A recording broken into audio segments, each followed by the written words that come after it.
The reason that we are here, that's in the first place, of course, that we all have enormous sorrows about our friends in Liberty Camp.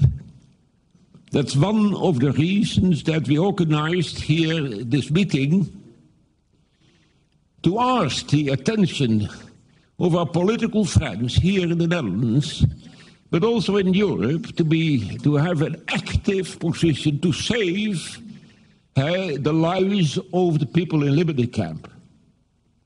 Liberty Camp is not a very important point to set that under the political agenda here in Europe.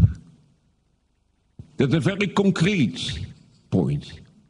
But we have managed in the United States to finally delist this terror label off the MEK, and finally the people in Camp Ashraf and now in Liberty need to be recognized by the United Nations and the United States as the refugees that they are, and treated with dignity and respect and human rights, because that's what they deserve.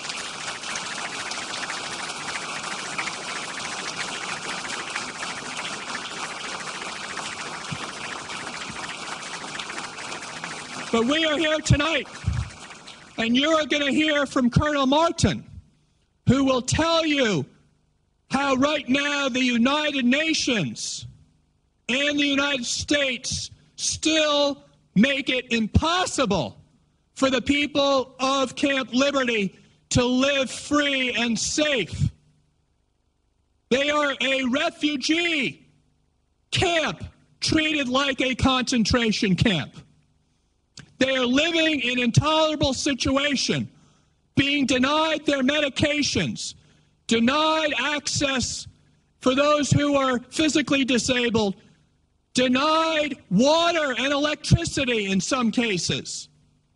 So tonight we want a message to go out here in The Hague that we expect the United Nations to uphold its charter to protect the people of Camp Liberty and make sure they are afforded all the human dignity that they deserve as asylum seekers.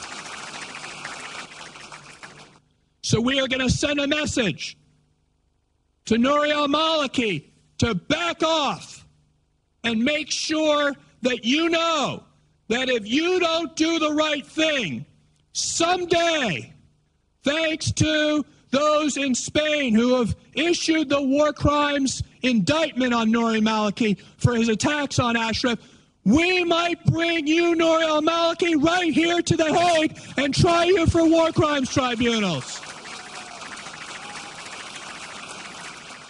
Dear friends, I would also take the opportunity to underscore the necessity for active intervention of the United States and the European Union with regards to the situation of members of opposition in Ashraf and Liberty.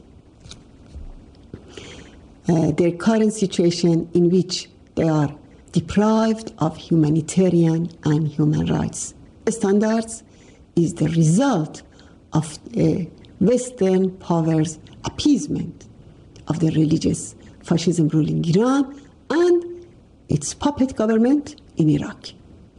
With their silence and inaction, they have practically allowed the mullahs' suppression and crimes against members of the opposition to continue. Therefore, Liberty residents are at present deprived of their minimum legal rights, despite the fact that they are protected persons under the 4th Geneva Convention and have been recognized as asylum seekers and people of concerns by the UNHCR. Unfortunately, the United Nations has not fulfilled its legal obligations towards the residents either. More regretful is that in practice, the special representative of the UN Secretary General also stands on the side of the Iraqi government. I call on the United States and the EU member states, such as the Dutch government, to compel the Iraqi government to stop breaching legal and human rights of the Liberty and Ashraf residents, and to urge the UN to announce Camp Liberty as a refugee camp in order to facilitate the residents' resettlement. The U.S. and UN downplayed the 2009-2011 attacks. They pretended, Ambassador Kobler specifically, that Liberty was a very fit place to live. It is not. I lived at Liberty when I worked in detention operations. Yes, then it was very fit. But once the Americans left, the camp was looted by the Iraqi military. Property was destroyed by the Iraqi military. And the weather deteriorated the seals in the black water tankers and a whole bunch of other things. Nobody has done anything to remove Colonel Sadiq from Liberty.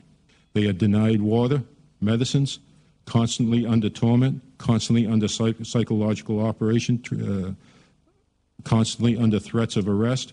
The generators were denied entry into the camp.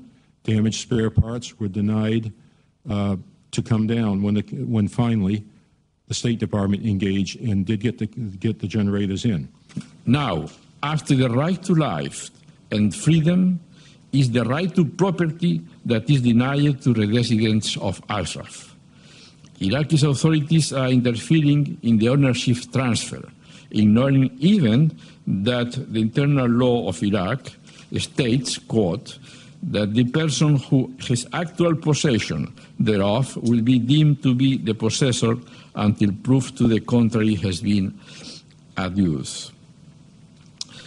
Is this then disturbing that the United Nations mission under its current head practically ignores also the right to property under the rule of law?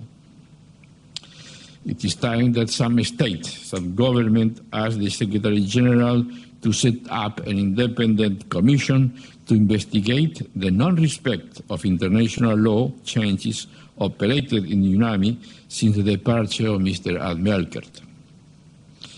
The residents of Camp Liberty now are asylum seekers and refugees. Therefore, the government of Iraq, the United Nations Commissioner for Refugees, must intervene and declare Camp Liberty a refugee camp to make sure that their rights are respected, their freedom of movement for an end to the sanctions imposed, and for the entry of life commodity into Camp Liberty. Thank you very much.